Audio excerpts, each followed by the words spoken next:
Good evening. The time is now 5 p.m. on October 3rd, and it's time to call the public safety meeting to order.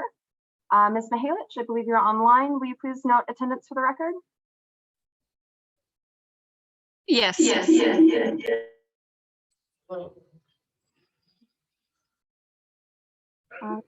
Committee members, having reviewed the agenda, are there any questions or concerns? None for me. Oh, I concur. Okay. In that case, may I have a motion to approve the agenda, please? So move. I will second that. Thank you. The motion passes.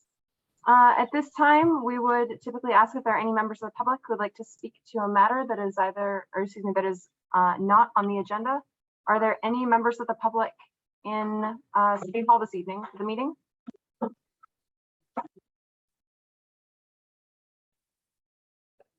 If they are, I will be impressed. I just barely got on this. No.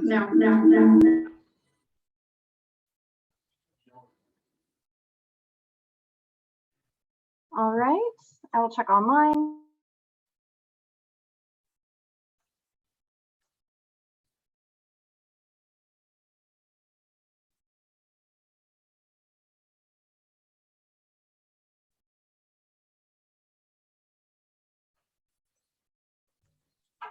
All right, in that case, we can go ahead and move on. There is one member or one attendee in the list. If you would like to speak to an item that is not on the agenda, go ahead and please raise your hand.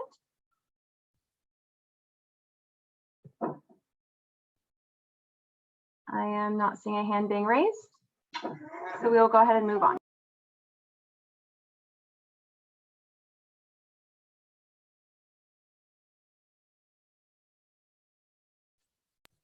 All right, the next item on the agenda is the minutes from September 19th of 2022.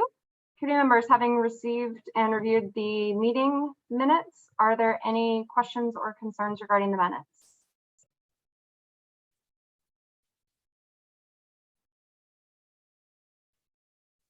Not for me. Good to me. I am All right, then is there a motion to approve the minutes? seconded. Thank you.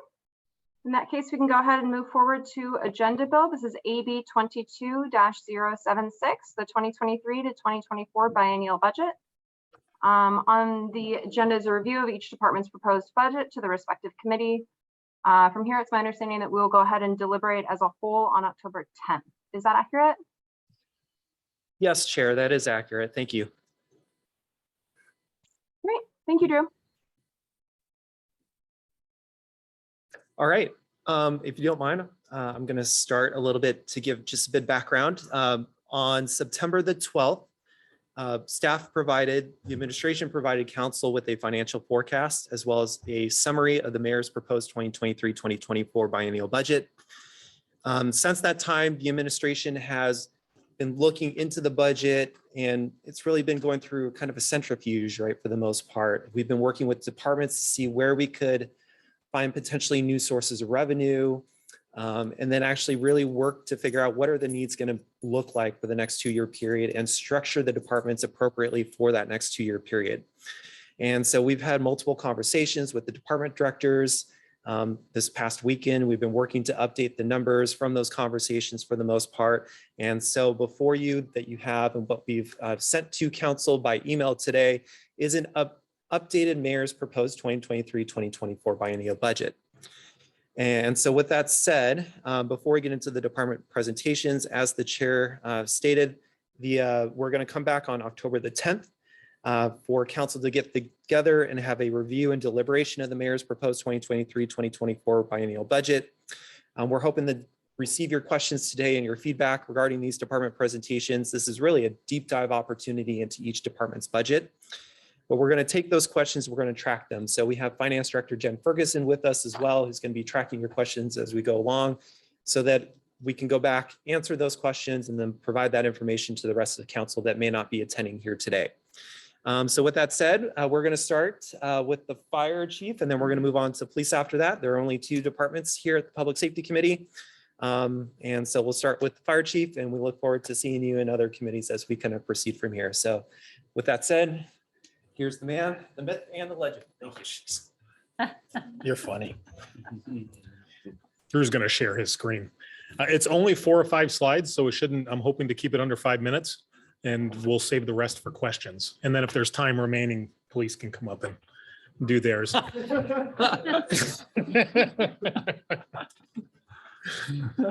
Alrighty, good evening, Public Safety Committee, Mark Herrera, Fire Chief. So this quick overview of our budget it's pretty straightforward. It's not super complex like some of the other departments. We're a service organization, obviously, from the fire side of it, and we need human resources and human capital to do our job, and that's what you see on the right-hand side here. This table of organization actually reflects the updated process that was agreed to earlier this year by the council. So we reclassified the admin assistant 2 position to a 0.5 FTE. It allowed us to move the training captain downstairs to help support the training and volunteer fire side of it. That's why you see the training captain at the top now. And then the deputy fire chief, who has the 3 shifts reporting to him. And then on top of that, we have an additional 20 part paid is what we're actually budgeted for. And as we had talked about previously, those 20 part paid actually we still are required to train them to the complement level of that of a career firefighter. So it does take a lot of resources to do that. The chart on the bottom left that you see, that was from our strategic planning process a few years ago. That's actually based on what the community supports by priority. It was a part of a survey that was part of our strategic planning effort about 4 years ago. And we use this as a guide when we start building our budgets and building our programs. So you can go to the next slide. So over the last 2 years, we've been working pretty hard to do a lot. This is some of our accomplishments that we've been occurring. Obviously, COVID has been our focus, especially from the emergency management side of it, as well as from the fire side of it, responding to those incidents. And we've collaborated with our neighboring agencies to provide higher levels of service when we were responding out there. Those are just some different things. We've completed our annual compliance reports for our accreditation process. We've done that 2 years in a row. We're going to continue to do our accreditation efforts and try to maintain that. In fact, we should be next year actually looking at our strategic plan. You'll see that in another slide or two, as well as going back to the commission for reaccreditation. And then on the bottom, that's just some performance measures from a finance perspective. What we're responsible for protecting, and as well as what property was saved. It's just a calculation that we use as part of our quarterly and annual reporting effort. Go to the next slide. This is pretty much the meat and potatoes, if you will, of the budget. You'll see Hold on. Can you go back? Did you guys save over 99% of what was at risk? Yeah. That's not terrible. No, that's not terrible at all. And that's again, it's a small snapshot in time, right? If we were to market that across multiple years, you may see differences on that. And we've started looking at measuring that performance measure in different ways just to make sure that we're communicating it accurately. But yeah, no, we're pretty fortunate when you look at, especially when you look at the dollar amounts that we're dealing with in the community. Yeah. If you could keep that in the upper 99th percentile, that'd be great. Yeah. For sure. Wow. Well, our goal is to try to prevent the fires from happening, but that's after we've had no success. But we don't get a metric on those. No, unfortunately, no, that's a really tough one to measure. We've actually tried to do that, right? How do you measure from a community risk reduction standpoint? It's an important thing to be able to recognize, what's successful in making the fires not happen. How do you measure that fire that never happened? But anyway, this is kind of the high level picture of our budget. It's pretty straightforward. The majority of our budget goes towards salary and wages and benefits. And then there's a smaller line for supplies and then internal services. And then there's a transfer out. For the next biennium, though, a couple of things that we're going to be focusing on beyond our normal day-to-day retaining the work that we've been doing with the commission on accreditation and doing some other programs internally in the emergency management side and the fire side. We do want to make a push, and there was some additional funding put in the budget to try to retain and also recruit qualified firefighters. We lost, as you saw at our last council meeting, we lost 2 senior members of the organization. And later today, if there's time, we'll be presenting on the training consortium. And that's part of the reason why we're actually looking at that training consortium, is because we lost that level of experience. But our goal is to try to keep the staff here as best that we can. And then at the same time with our vacancies, we have a very homogenous organization, although the community is somewhat as well. But our goal is to try to have more diversity, equity, inclusion within the organization. I did my research paper on that earlier this year, and looking for ways to try to improve that in the department. And there's some funding in the budget now that can certainly help us go after that. and to try to change the organizational look, if you will, the faces of the organization, to try to target not only people of color, but also women. We are way behind as a profession, and we're even further behind as a city on that. So it's certainly something I'm very passionate about and wanting to do over the next year or two here.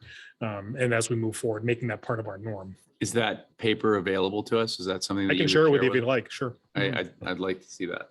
If you have trouble sleeping, it's a great read. So. You can go to the next one, yeah. And then our 2023, 2024, this is some of our goals that we're gonna continue to pursue. We do have a work plan that we work under. We report on that quarterly to you all as part of our accreditation efforts, and you'll see these parts here incorporated in it.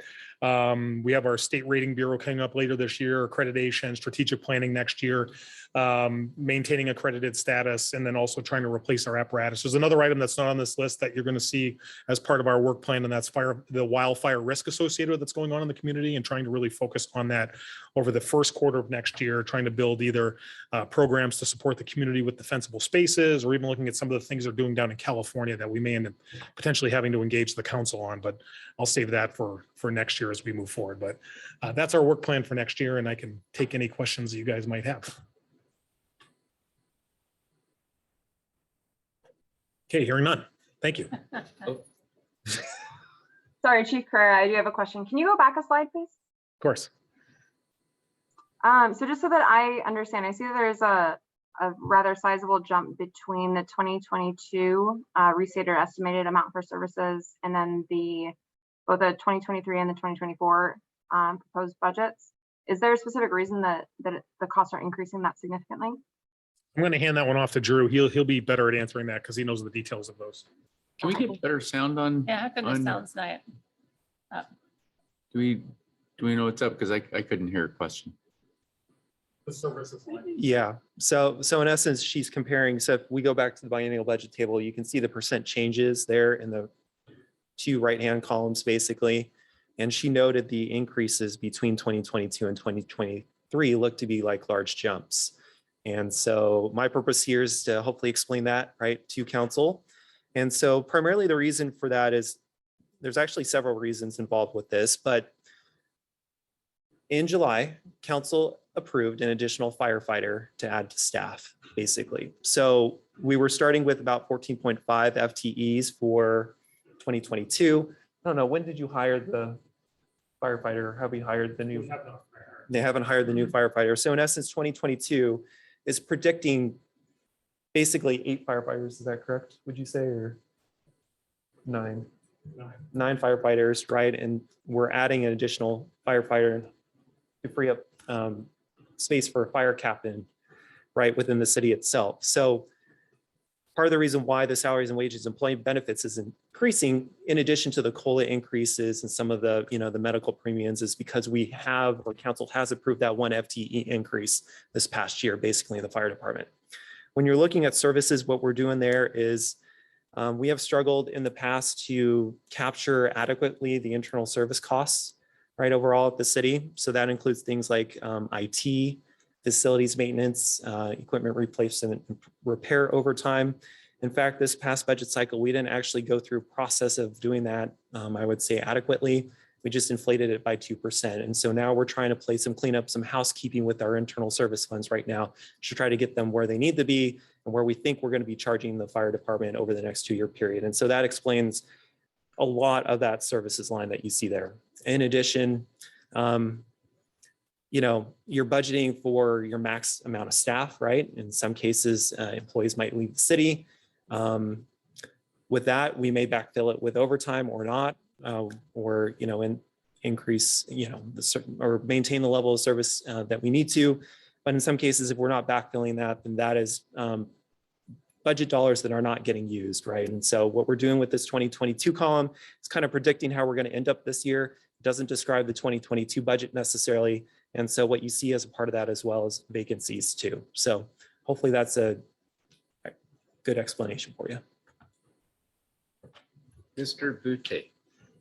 So if I recall, we had a discussion around the pumper truck, and it was originally put in at 330,000, and each year part of the budget goes into the replacement. But the question was, do we continue, once you pass that 10-year period, did we continue to fund that 330,000 So a year, or did it just end? And we haven't been, the system should turn off that charge basically back to the fire department, okay, right? So in essence, we have a software system called RTA Fleet Management. When those fixed charges are complete, it should not be charging that anymore back to the department. would that be under services or capital outlays? It would be under services. Okay, so that may be Mhm. part of what's missing. Well, in this case, we're not probably charging that anymore for 2023 and 2024. A lot of this, when you're cost allocating, it depends on the cost drivers that are used. And so Okay. you want a cost driver that reflects the work that's doing. So for IT, Right. a better cost driver is maybe IT tickets, help desk tickets that come into Okay. play. In some cases in the past, we haven't exactly spent that much effort trying to investigate. And so we're dealing with a lot of back history that we need to try to clean up. And we're doing a lot of that cleanup work this year, hopefully. Legacy issues. Legacy issues that continue to influence today, basically. Yeah.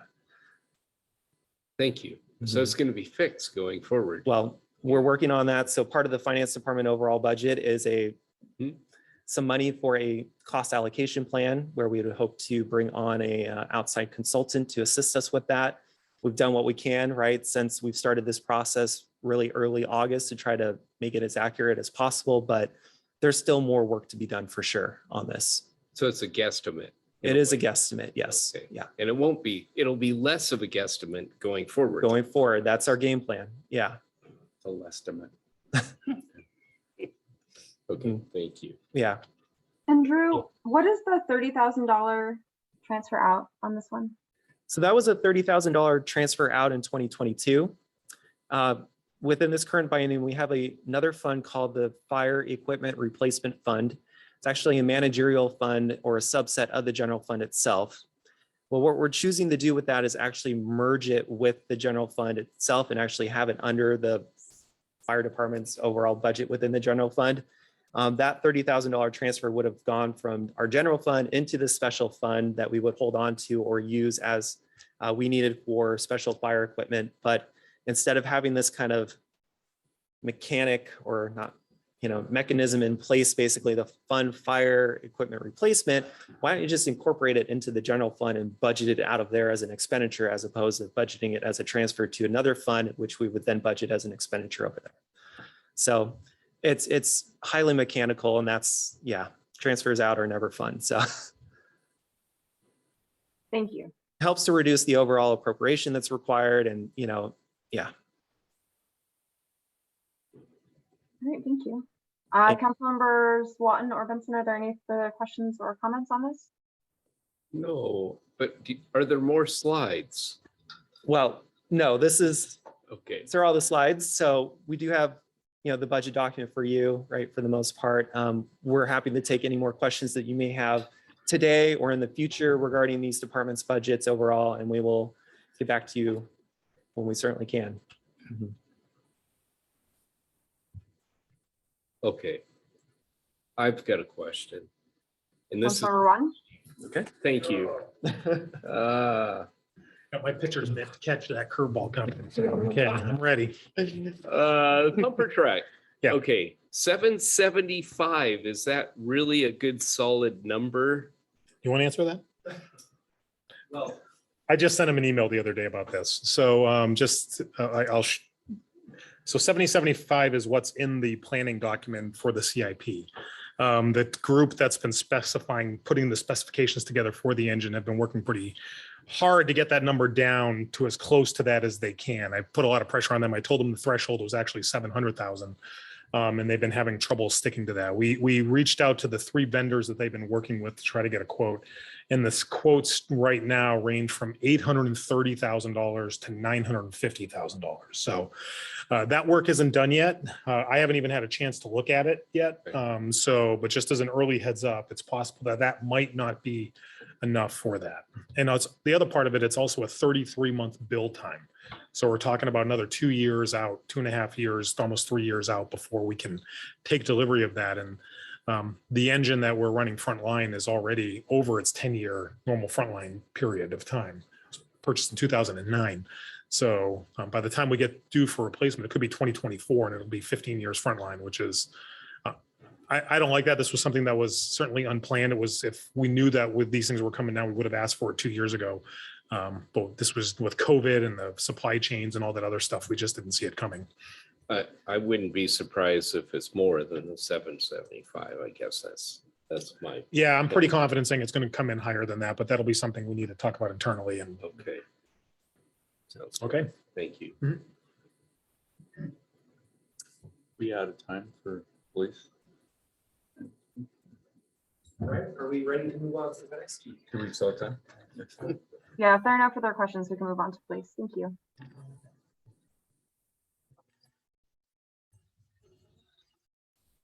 Drew, do you know you're unplugged? Does that matter?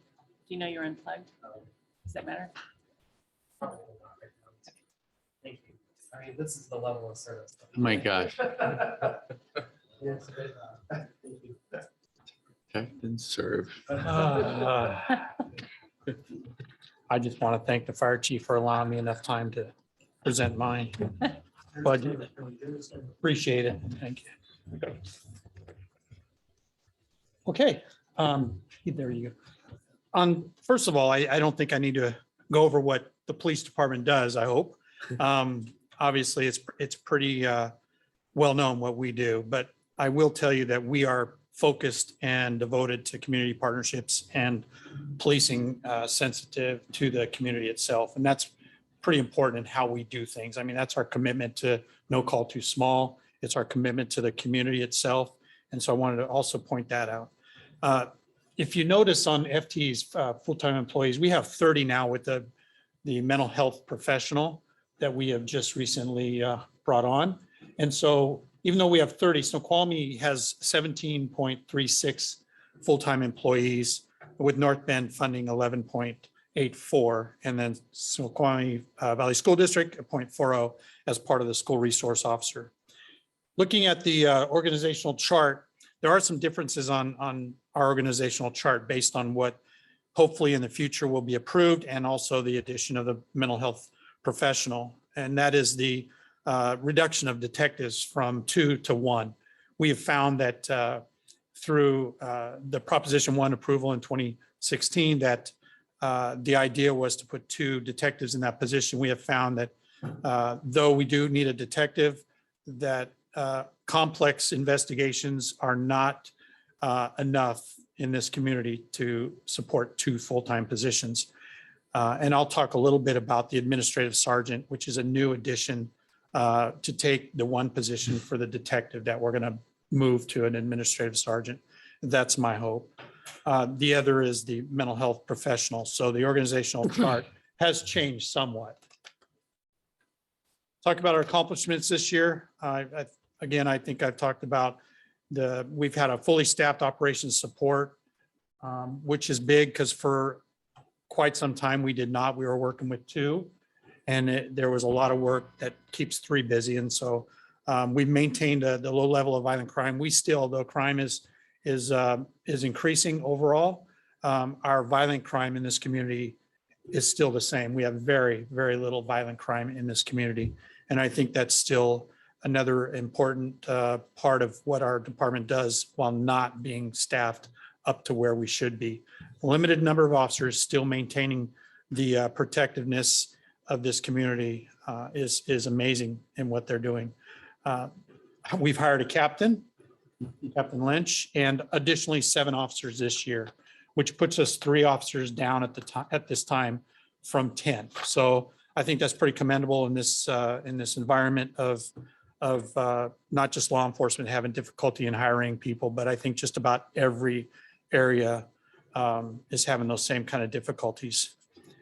I will kind of go quick on the budget aspect because Drew seems to be the guy on that.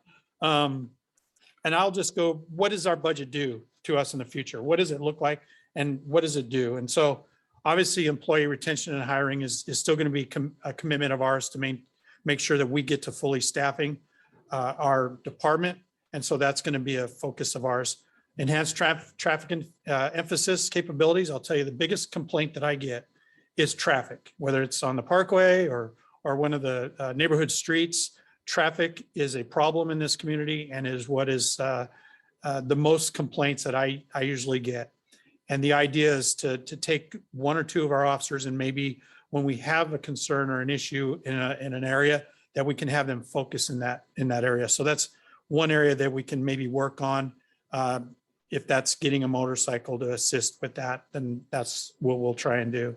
Body worn cameras, I put that in there because whether we want to have them or not, I think that's the future. We're one of the very few departments that does not have it, although there are some that do not have it out there, and including Mercer Island, because I talked to the chief today about that, and they do not as well. King County Sheriff's is just going to them now. It's going to take them about 2 to 3 years to implement it fully.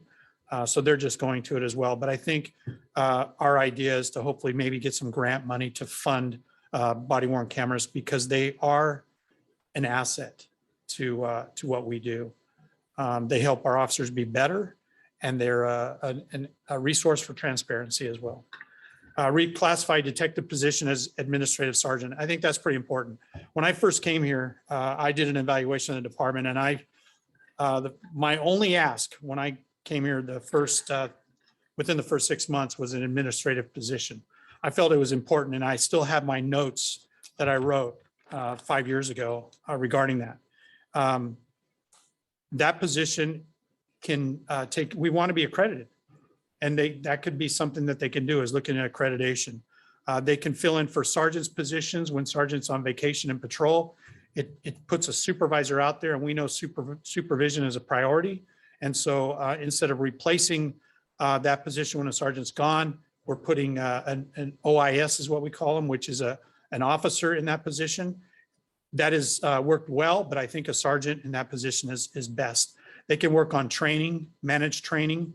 They can manage our cops activities. They can do audits, which is extremely important too. These are things that we're really not able to do right now. We can write grants that come up. This position can be tasked with that. And the big one for me is actually learning organization. I talked about this when I first came on, was a learning organization. I want our organization not just to have officers that are educated and know their job, but I want them to actually be able to not just train internally, but actually become regionally competent in training. I think we can do that. We have the people that can do that. And I think that they can help with that learning organization. When we send somebody to training, they come back. The expectation is that they train the other officers, not just themselves. I want all the department to benefit from sending somebody to a training course. So, this position will help with all that, all those things. And this, like I said, this is what I wrote 5.5 years ago. I still believe it today. I think it's in a very important position. And I'm happy that it is put in our budget. I put the mental health professional. When we hired for that position, it was a behavioral health specialist.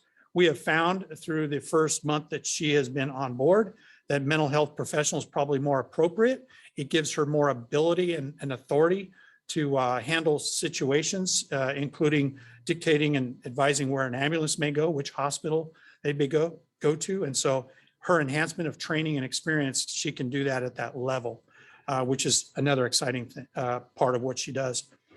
LPR, enhanced camera capabilities. I believe that we would benefit from having an LPR at every exit and entry into this community.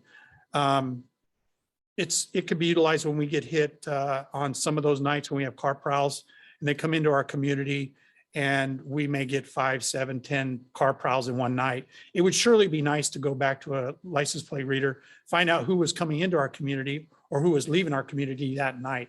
Because as we found, most of the time people come into our community to do those things are not community members. They're from outside. And so I think that will help us curb that activity. Critical incident tactical equipment. Our equipment for active shooter situations, whether it be a school or a business, is outdated and it's archaic to the equipment that is out there today. And so I'm talking about breaching tools, ballistic shields and so forth. we need to have that kind of equipment to make sure we're prepared for that kind of situation.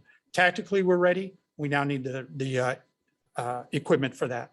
And again, I talk about the learning organization as a part of our outlook and work plan. So that is all that I have. I'm sure you're gonna have questions about the budget though.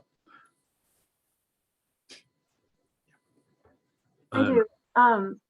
Sorry. Councilmember Benson, did you have a question? I did. Yeah, you mentioned that administrative sergeant could do audits and that was important. What audits are you talking about? What? So there should be random audits for many things. Firearms, report writing, making sure the reports are getting done in appropriate manner, they're being approved in the appropriate manner, making sure that it's just about any system that we do, they can do an audit. Random audits of traffic over their MDT, their laptop, just to make sure that there's nothing inappropriate that's being put on the laptop from car to car. So those are the type of audits it's another safeguard to make sure we're doing what we're supposed to be doing. And if something is not right, that we can have a corrective measure put in Oversight. place. It is an oversight, and I don't think we have that oversight right now. The sergeants are busy. They're actually handling calls themselves. They don't really have the time to be doing this kind of thing. And I'll tell you right now, Captain, as he found in the first month or two that he's been here, he's got plenty to do, and he's getting more on his plate every day, literally. And so that's a big aspect of it as well, just to make sure that we have that oversight that we need. And what happens when you get in a situation where our one detective is overwhelmed? Well, we can always utilize other patrol officers. Like if there's a significant case, we can pull one of the officers to spend time doing that. We have that resource, but a full-time detective, we have found that we just necessarily don't So need that. when you get hit, have a lot of work in that area, then you can retask other guys. Yeah, they may still be a patrol as their major responsibility, but we can surely assign that investigative work for them for when they're out on patrol. They can take the time to maybe do a couple interviews or look into whatever that investigative task is needed. So we can utilize patrol officers for that.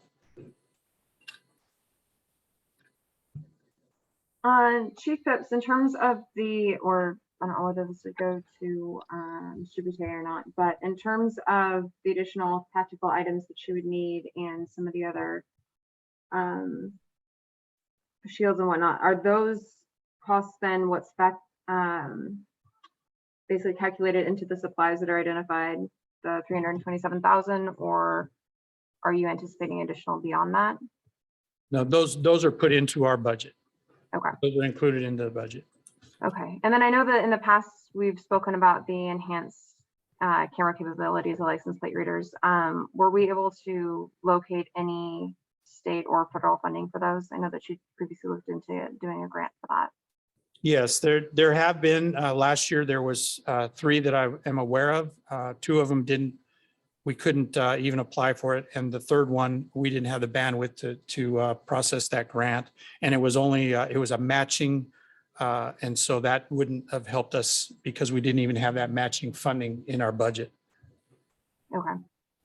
I Go ahead. I just want to add the question that Councilmember Benson had regarding the investigation. We can always, if it's a significant case, we always can go to the Major Crimes Task Force, which is a group of 11 police agencies that have formed a coalition and have detectives assigned to that coalition.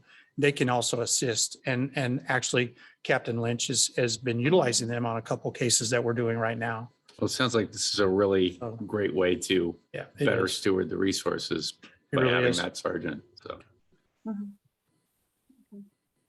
Councilmember Watton, do you have any questions or comments you'd like to add? I'm impressed. Good job. Thank you. Wonderful. Mr. Boutte, did you have further comments or want to speak?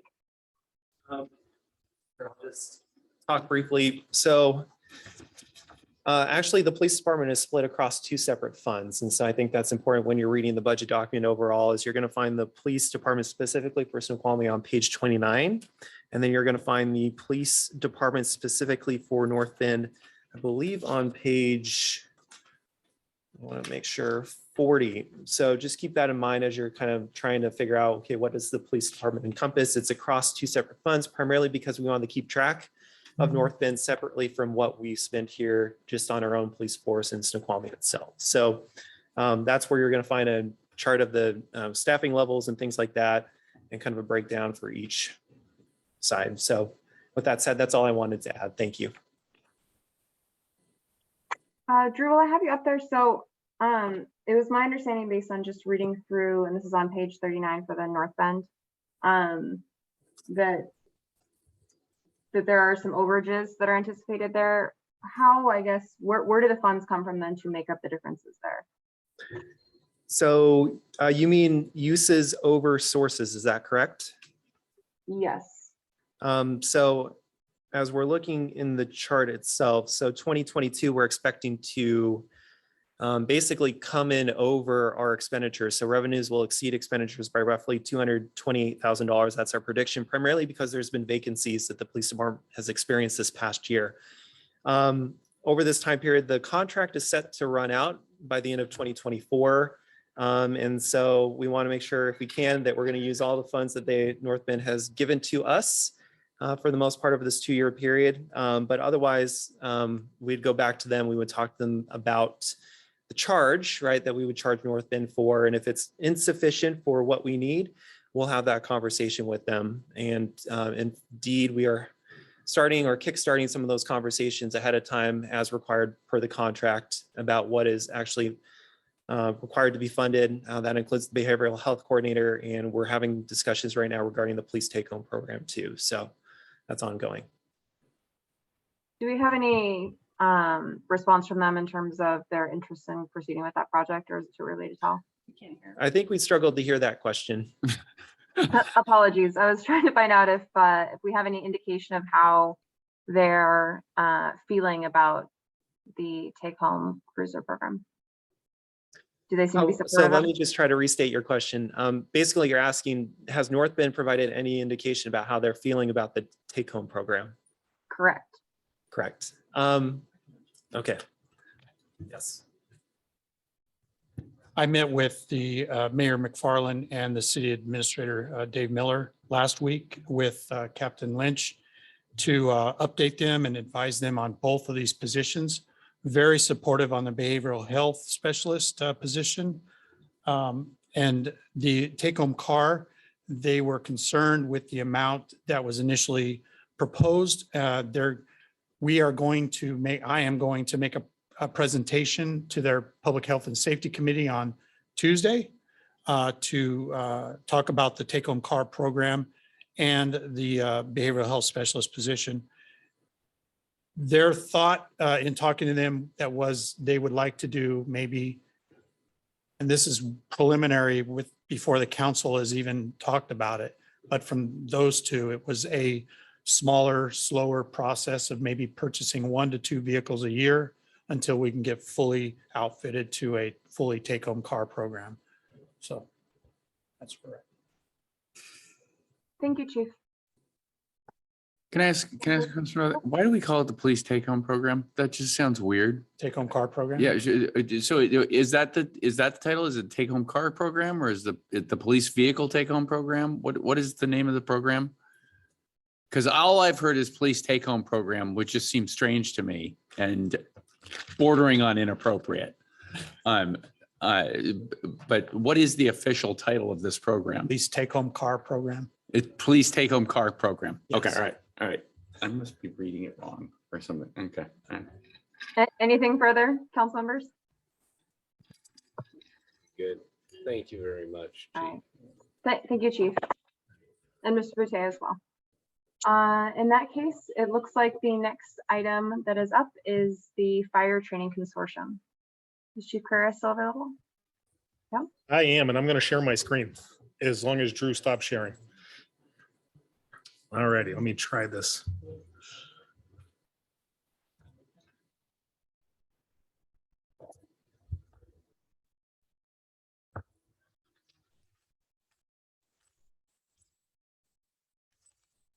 Alrighty, so I only have about 9 or 10 slides here, so it shouldn't take too long to get through this. And I already talked a little bit about it with the group. The fire department was part of a training consortium, South King County Fire Training Consortium, up until July of this year. We withdrew from that program because Eastside Fire and Rescue, one of our primary mutual aid providers, also withdrew from that program, which caused us to go back to the drawing board, look at what our best options were going to be moving forward. And at that time, we were prepared and what our goal was, is to move the training captain downstairs to do the training internally on our own. But now that we've lost a couple of senior members, and I'll talk about that here in a little bit, it's really forced us to come back to the table and reevaluate whether or not it makes sense to join another fire training consortium. In the interest of true transparency, this was something that was on the radar for 2 or 3 years down the road.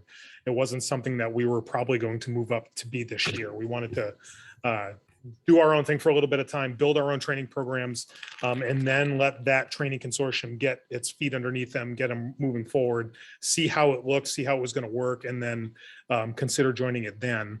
And the reason why I didn't propose it earlier this year was because had we just pivoted from one training consortium to the other training consortium, we would have been left to take whatever services we got from that other consortium, versus having the opportunity to have one of our staff members be part of the consortium, advocate on our behalf, et cetera. So let me just kind of go through this. I'm going to talk about our training requirements, some of the history of the training program, as well as what's being proposed right now in the region, and then really the why of what we're talking about here.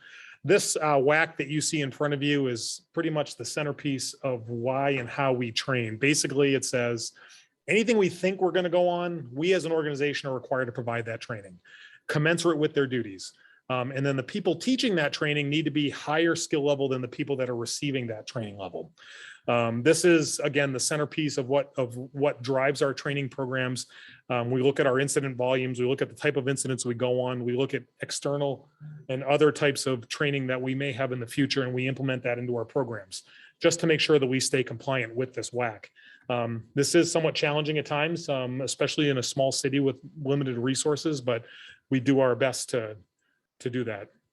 The history of it, when I first got here, there was a battalion chief of training that was in the fire administration office. When I got here, we reclassified that position to a training captain of training in health and safety. It was something I felt pretty passionate about, that we needed to get back to the basics and focus on both health and safety and training.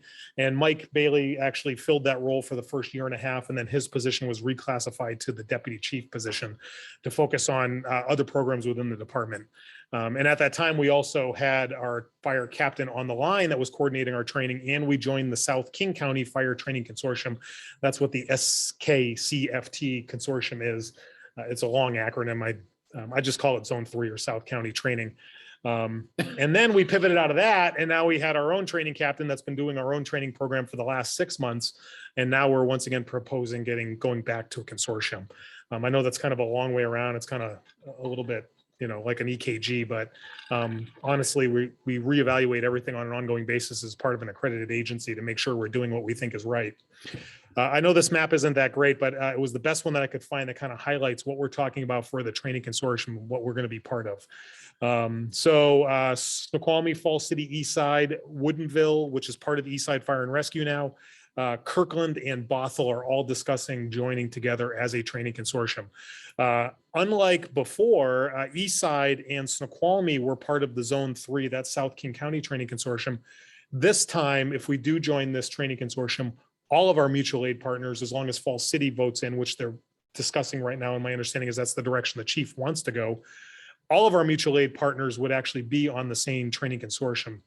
And that's pretty important for us when we respond to incidents, because we don't respond to any incident by ourselves. If we have a significant incident either outside the city or inside the city, we always have mutual aid coming in to support us. And that's why it's important that we have common policies, common practices. We train the same. We have a saying in the fire department: we train like we fight, and we fight like we train. So we are always trying to compete with those interests. And the other parts of it is, and really the vision for the long term of this is to create one training consortium countywide. The North Consortium that we're talking about is being built off the same principles and policies as the South King County Training Consortium. And at some point, you may see those two come together. You may notice on the map, though, Redmond and Bellevue were not part of that, or Mercer Island were not part of that. They're still doing their own training thing, but the hope is over time that they would actually join the consortium as well. But this is really the importance of why we're interested in doing that. It's important that we train very similar. We have similar policies to do that. This chart just shows you kind of the differences of where we were heading with the standalone, having one person developing training, creating training plans, creating a library.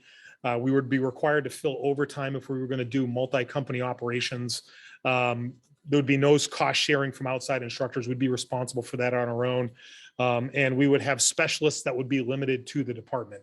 And this is really, that last bullet is really what's the push for us. Joining a larger consortium, we have multiple staff members developing the training, so it's much more efficient, it's much more effective. We have a larger training library that we would have access to, so when the training captain comes back to the fire station, he can grab something from that library to provide it to the volunteers, or if somebody's needs some improvement in some areas, they can go and grab that as well. We could share in the cost of the instructors, share in the cost of the technical programs. And one of the benefits actually of joining the consortium, the way they allow it is, it won't, if we assign our captain to the consortium to work part of the time there, that covers the cost that it would cost us to be part of it. So there is no basically additional cost to the city because we have the captain working there. And the biggest thing for me is he's there to advocate on behalf of the city to make sure we're not the ones being cut off of training, or making sure we hear what's going on the ground level there. And that's something that's really important. The other part of it is we're talking about, and we haven't had this discussion yet, but it's really about, can we keep the captain back in the city to work remotely from the training consortium, either part of the time or all of the time, versus when he's on the drill ground. So these are some conceptual things that we're talking about right now. The consortium framework is the training officers working together under one training director. There is already a training director that's been part of another North training group that's going to be overseeing this. He's actually was a Renton deputy chief who's now a training director for the program. We would develop a regional training plan. We would all be training on the same thing. We would have a regional cover company that would be covering the different stations, so that we're not trying to compete for when Falls City is going to be not have their station staffed, or North Bend's going to have their station staffed. We can actually collaborate much better on that. The model is going to, as I mentioned, follow South King counties, where we'll have a governing and funding model that matches South King County, and then there'll be an oversight administrative board, which will be the fire chiefs overseeing that. They approve the budget, they approve the staffing levels, they approve the strategic planning process. And as I mentioned before, the funding model is normally based off of per capita firefighter costs, but by assigning the training officer there, that allows to cover the cost of that program, which is, it actually makes sense. The why, I already talked a little bit about this with the loss of our two senior members that we sent away at our last council meeting. We lost about 15 to 17 years, actually 33 years if you include this other person that's potentially could be leaving in the near future, of experience, which one of them is actually in the picture here, Lucas Hughes. He's the one on the right-hand side doing the training. He was an incredible asset to us from the swiftwater rescue perspective. He actually, which is our highest risk incident that we respond on. It's where the most Medal of Valors have been given out for personal risk to firefighters. It's been in the river to save people. There's been 2 of them given out in the last 2 years. With Lucas going to Redmond, the next person that's cross-trained in this is somebody that's only been on the department for 5 years. They're not comfortable heading in that direction. And with the changes that have been going on in the department, with Tom leaving and the senior members leaving, out of everything that we've talked about in the organization, joining the training consortium has calmed the most nerves, interestingly enough. So I know this was more of an introduction. I wanted to answer any questions that you guys might have. And if you're supportive, we can certainly bring back the interlocal agreement at the appropriate time, which would need to be voted on by the council. But I can take questions if you guys have any.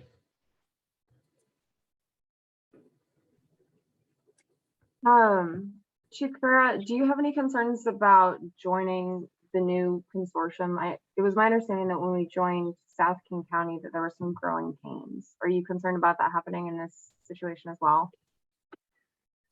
So I think I heard your question. You're asking if I have any concerns about joining the North King County Training Consortium because we had some concerns or some issues when we joined the South King County Training Consortium. So when we joined the South King County Training Consortium, we just paid them a check and they provided us the training. We didn't have a person on the ground, boots on the ground there advocating on our behalf. If we were to do that with the North King Training Consortium, I'd be very concerned about doing that. That's why I would have recommended stepping back from that. Having a training captain that can actually be assigned there to work with the group, and they actually are looking forward to having Captain Fouts there because he's a really great instructor. I'm less concerned about it. That person will be there to keep an eye on things. We'll be able to advocate on our behalf. It won't be just, hey, they're going to cut Snoqualmie off. The other thing that happened with the South King County Training Consortium is because of the mass exodus of firefighters, and we're experiencing the same thing. That's why you see agencies hiring lateral firefighters. They ended up having to pivot from providing what we signed up for, which is that ongoing training program. And they had to implement multiple recruit academies for the larger departments in down in the South County, which took away a lot of the focus or some of the focus from that other part. Some of the training instructors had to be redirected. They told us we were going to have 4 training group multi-company operations per year. They ended up having to cancel one, so we only received 3. I'm less concerned about that. I'm pretty confident having Captain Fouts be part of that program in the North, that he's going to really help not only advocate on our behalf, but actually elevate that entire program so that they're providing a higher level of service. Thank you. Are there any concerns? Sorry, I just have one more question. Are there any concerns about maintaining our accreditation as we switch over here in terms of not having the same resources or classwork that we would need to do to keep that accreditation? So I believe your question was about, are we concerned about accreditation and how that works and then whether or not changing is going to affect that? So actually, no, this is really what drove us to this is part of the culture that's established through accreditation. So reevaluating decisions that we make when things change. And what we would do is write into our training, into our documents for accreditation that we're now part of the North Training Consortium versus being part of the South Training Consortium. And it shouldn't be any problem at all. In fact, they may look at it as a better option because we're actually now training and our policies are identical and we're practicing with our partners on mutual aid incidents because we're all part of it. So they would actually see that as a favorable option. Okay, thank you. Council members Watton and Benson. Yeah, I just want to commend the chief and the department for the work on this matter with the consortium. It makes perfect sense when you're responding to the same incidents together to be trained together, and it's seamless. So well done. Thank you. Yeah, I also just add, I think that slide that showed the standalone versus a consortium seems like it's just a much better use of our assets and and what becomes available to us is so much more. So this seems like a no-brainer to me. My one question is, by having that full-time guy away part of the time, we do necessarily lose something, at least locally, when he's away, but your feeling is that's totally worth it. Yeah, the mayor actually brought up that same concern about we were focusing on trying to get the additional staff that we need in the administration. Part of the time, this person was going to be working on training plans anyway, building the training calendar, building curriculum, offering education. So if we can keep them here part of the time and work remotely, that would be a win-win for both sides. Even if they're up there, they're still providing the education, that content. The other part of the captain's job is actually coordinating our volunteer force, which we've been absent in since I've been here. So it's important that they're going to be back here 2 to 3 days per week beyond the time that they're up there. So I see the investment of them being up there being the dividends that are paid from that investment is that larger training library, the relationships that we're building, and that collaboration that we're doing with our neighbors. And then the remaining time they would be here actually coordinating the volunteer and doing other assignments that we need them to. And with that extra time, seeing other faces in other departments, is that going to be opportunity for him to poach us some more lateral transfers? I would like to hope so. My concern is they're going to try to poach him. Oh, okay.